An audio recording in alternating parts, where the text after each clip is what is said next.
நீண்ட காலத்திற்கு முன்பு நீதிபதிகள் ஆண்ட காலத்தில் வானங்கள் மௌனமாயிருந்த போதிலும் ஒரு பெண் இருந்தாள். அவளின் உள்ளம் ஒரு புயலை சுமந்தது. அவளின் பேர் அன்னாள்.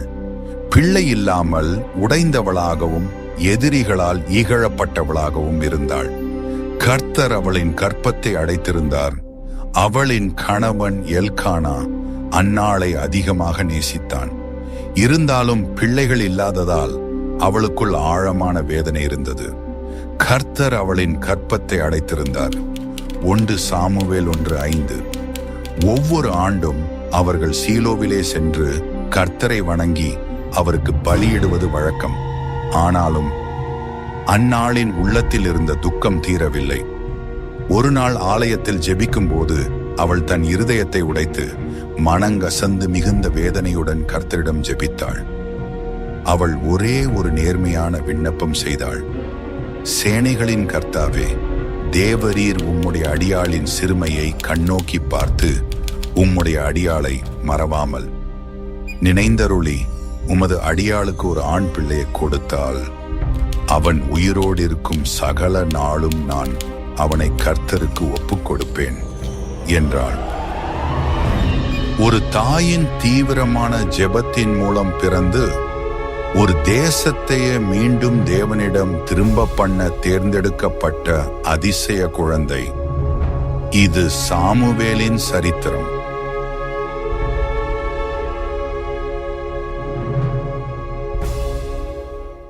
அன்னாளின் ஜெபம் நேர்மையால் நிரம்பியது.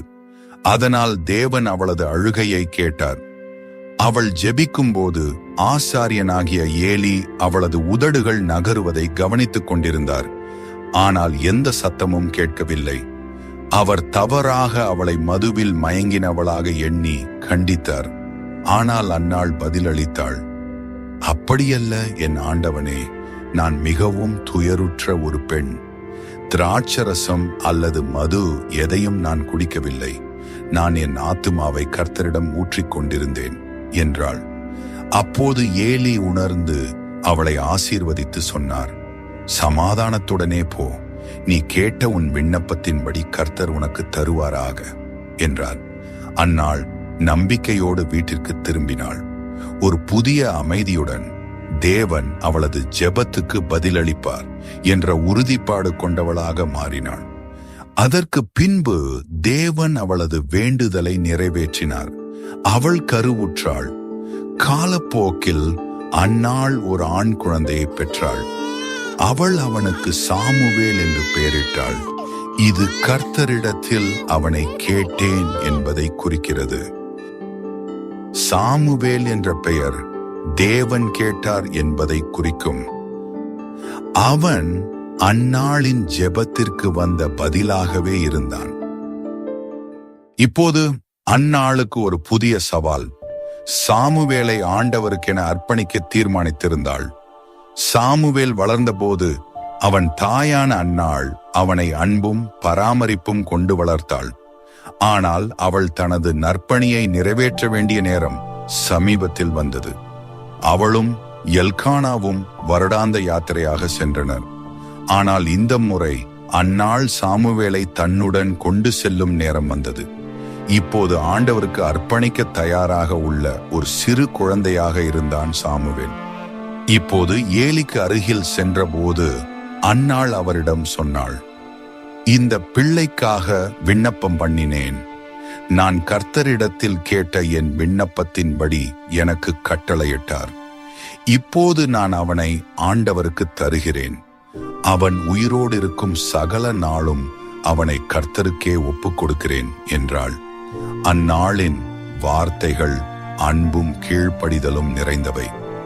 பிள்ளை காலத்தில் பராமரித்து வளர்த்தவள் இப்பொழுது அவனை ஆண்டவரின் சேவைக்காக அர்ப்பணிக்கிறாள்.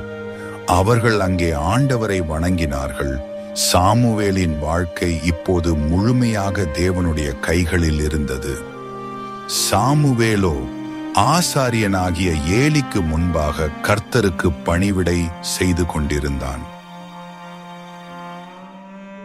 சாமுவேல் தேவாலயத்தில் பணிவிடை செய்து கொண்டிருந்த போது இஸ்ரவேல் மக்கள் முற்றிலும் துன்மார்க்கமாகி போனார்கள். ஏலியின் கவனத்தில் வளர்ந்த அந்த சிறுவன் இந்த துன்மார்க்கமான சூழலை எதிர்த்து நிற்க வல்லவனாக இருப்பானா? இல்லையெனில் தன்னை சுற்றியுள்ள கலாச்சார நாசத்தில் முழுவதுமாக விழுந்து விடுவானா? ஏலியின் பாதையில் அவன் செல்லுவானா அல்லது உயர்ந்த ஒரு அழைப்பிற்காக எழுவானா? தொடர்ந்து பார்ப்போம். சாமுவேலை சுற்றி இருள் அடர்ந்தது. ஏலியின் மகன்களான ஓப்னி, பினகாஸ் என்பவர்கள் தேவாலயத்தையே கெடுக்கத் தொடங்கினார்கள்.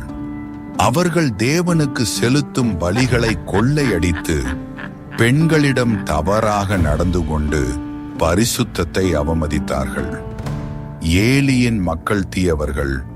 அவர்கள் கர்த்தருக்கு மரியாதை செய்யவில்லை. ஏனெனில் அவர்களோ தங்கள் தகப்பன் சொல்லை கேளாமற் போனார்கள். ஆனால் இந்த சீரழிவுக்கிடையே வேதம் கூறுகிறது, அந்த சிறுவனாகிய சாமுவேல் தேவனுக்கும் மக்களுக்கும் முன்பாக உயர்ந்து வளர்ந்தான். சில சமயங்களில் கடவுள் தமது மிகச் சிறந்த அழைப்பை மென்மையான இருதயங்களுக்காகவே வைத்திருப்பார். ஒரு இரவின் மௌனத்தில் இருளுக்கும் விடியற்காலத்திற்கும் இடையில் நூற்றாண்டுகளாக இருந்த மௌனம் ஒரு பெயரின் நிசப்தமான அழைப்பால் முறிந்தது. அந்நாட்களிலே கர்த்தருடைய வசனம் அபூர்வமாயிருந்தது. பிரத்யட்சமான தரிசனம் இருந்ததில்லை. ஏலியின் கண்கள் மங்கியதால் காண முடியாத நிலையில் இருந்தார். அவர் தன் இயல்பான இடத்தில் படுத்திருந்தார். சாமுவேலும் தேவனுடைய பெட்டி இருக்கிற கர்த்தருடைய ஆலயத்தில் தேவனுடைய விளக்கு அணைந்து போகும் முன்னே படுத்துக் கொண்டிருந்தான். அப்பொழுது கர்த்தர், சாமுவேல், சாமுவேல் என்று அழைத்தார். சாமுவேல் உடனே எழுந்தான். உள்ளம் துடிக்க ஏலி அழைத்தாரோ என்று நினைத்தான். பழைய ஆசாரியரின் அறைக்கு ஓடி சென்று, இங்கே நான் இருக்கிறேன், நீங்கள் என்னை அழைத்தீர்களே என்றான். ஆனால் ஏலி வயதால் சோர்ந்திருந்தார்.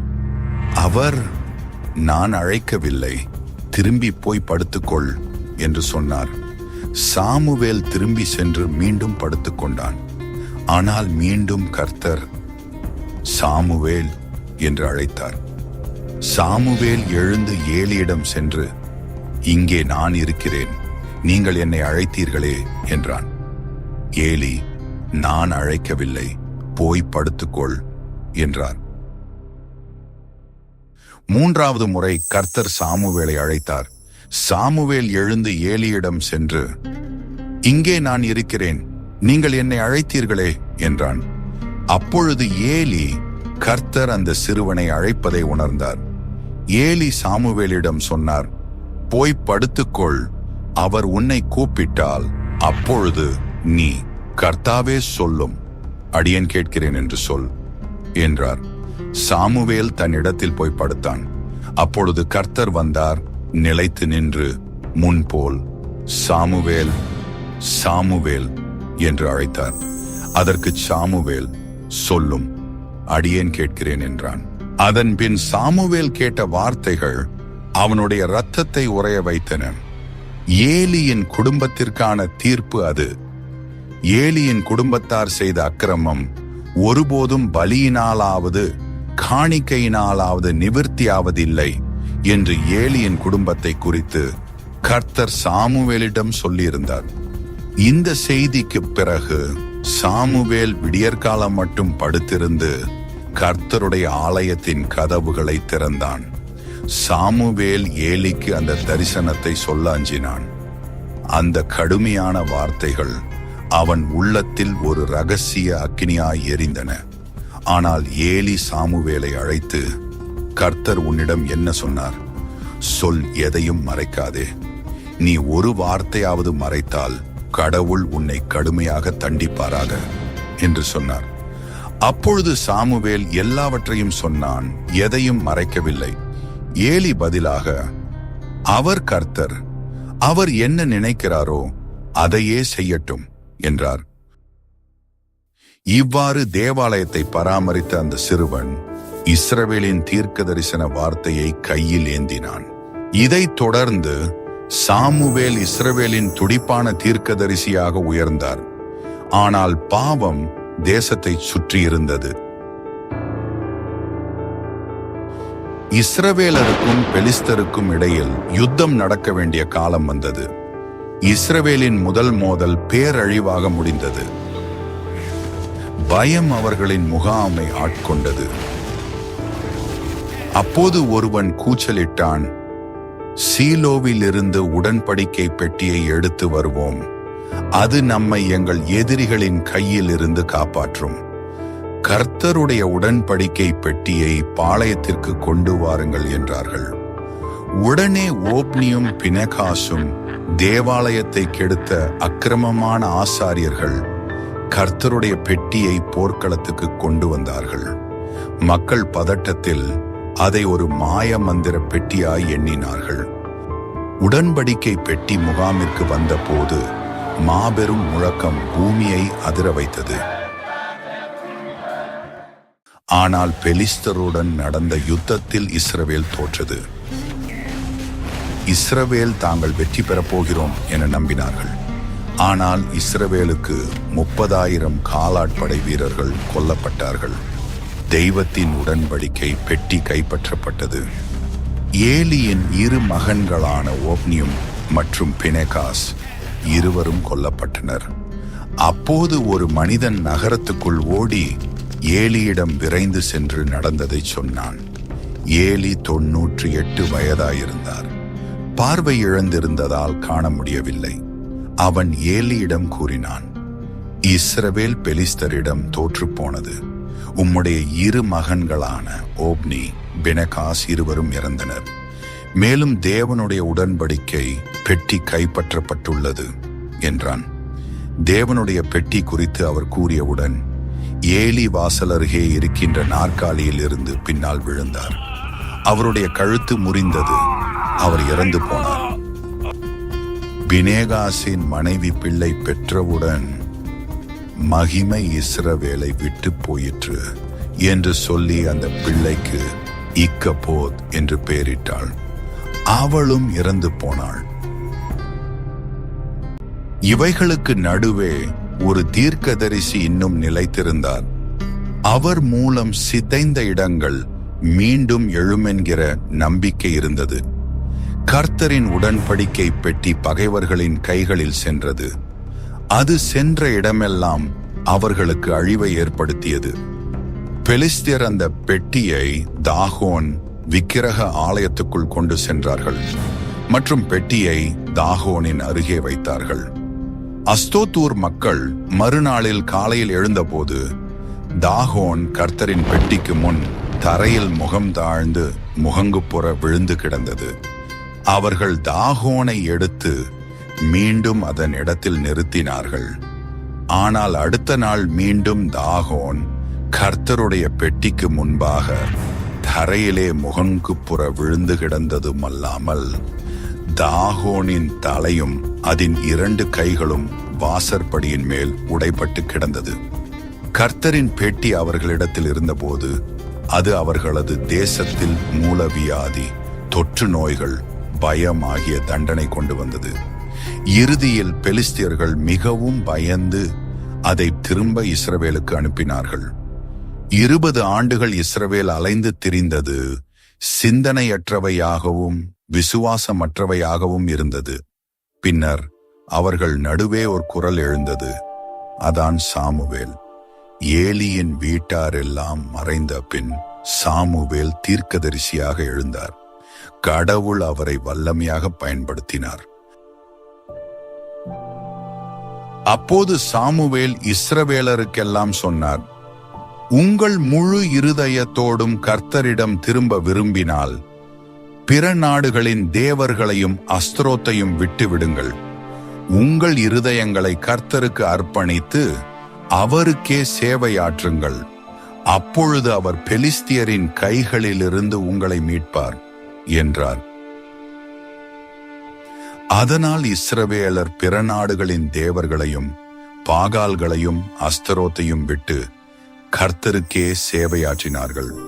பின்னர் சாமுவேல் சொன்னார், இஸ்ரவேலரை மிஸ்பாவில் கூட்டுங்கள், நான் உங்களுக்காக கர்த்தரிடம் மன்றாடுவேன் என்றார். இஸ்ரவேல் ஜனங்கள் மிஸ்பாவில் கூடியிருப்பதை பெலிஸ்தியரின் அரசர்கள் கேள்வியுற்றனர். அவர்கள் வந்து தாக்க திட்டமிட்டனர். இதனால் இஸ்ரவேலர் பயந்தார்கள். அப்போது சாமுவேல் தகன பலியாக செலுத்தி இஸ்ரவேலுக்காக கர்த்தரை நோக்கி வேண்டிக் கொண்டான். கர்த்தர் அவனுக்கு மறுமொழி அருளிச் செய்தார்.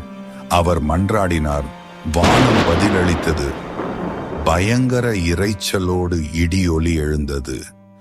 அது பிலிஸ்தரின் படையினரை குழப்பத்தில் ஆழ்த்தியது. இஸ்ரவேல் மக்கள் திடீரென முன்னேறி தங்கள் பகைவர்களை எளிதாக தோற்கடித்தார்கள்.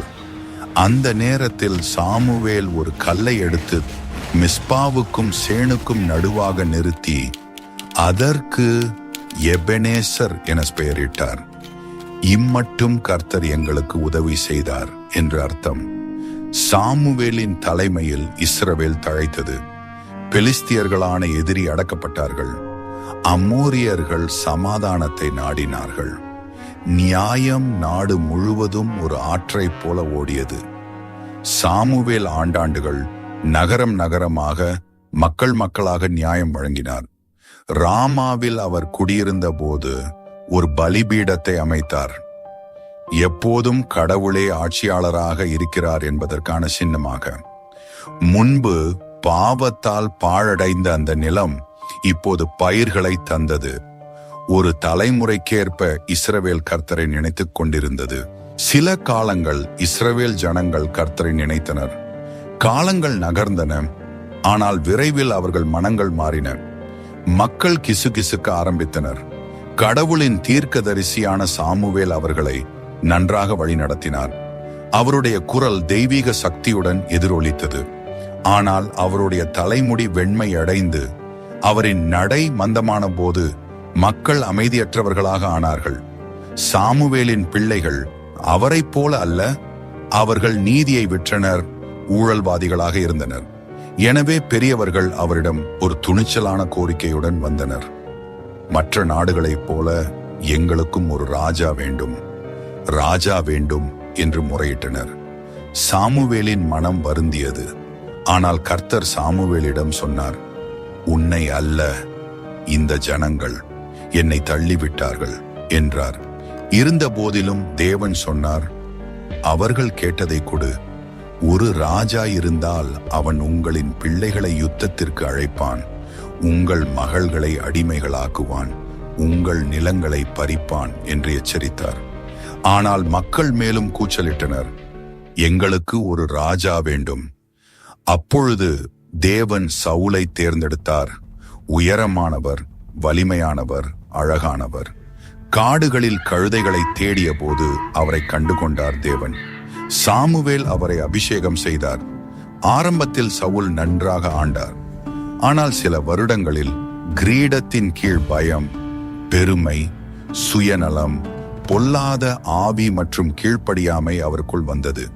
சவுல் கடவுளை எதிர்த்த போது சாமுவேல் துக்கத்துடன் அதிகாரமாய் சொன்னார், சவுலே, நீ கர்த்தரை தள்ளிவிட்டாய், புறக்கணித்தாய், அதனால் கர்த்தர் உன்னை நிராகரித்து விட்டார் என்றார். பின்னர் ஒரு புதிய பணியை தேவன் சாமுவேலுக்கு கொடுத்தார். கடவுள் சாமுவேலை பெத்லகேம் ஊரானாகிய ஈசாயிடம் அனுப்பினார். ஈசாயின் மகன்களில் ஒரு சிறுவன் இருந்தான். அவன் மறக்கப்பட்டவனாய் வயல்களில் ஆடுகளை மேய்த்துக் கொண்டிருந்தான்.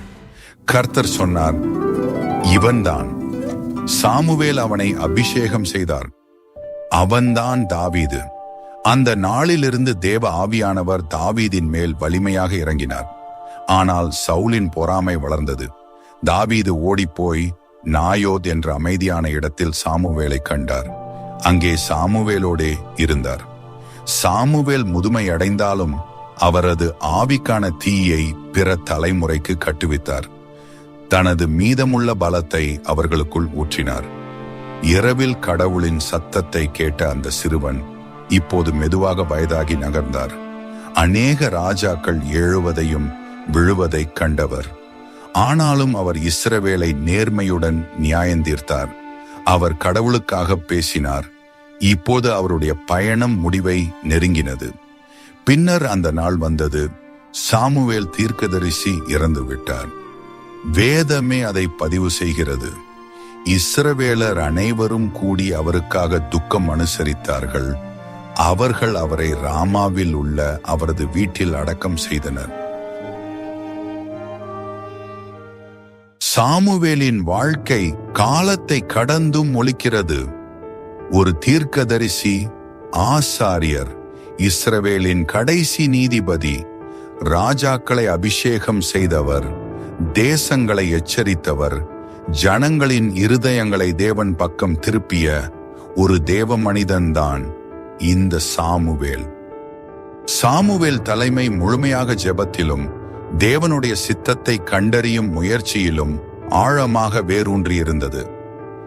உண்மையான தலைமை என்பது பணிவும் தேவனுக்கும் மக்களுக்கும் சேவையாற்றும் மனப்பான்மையும் அடிப்படையாக கொண்டுள்ளது.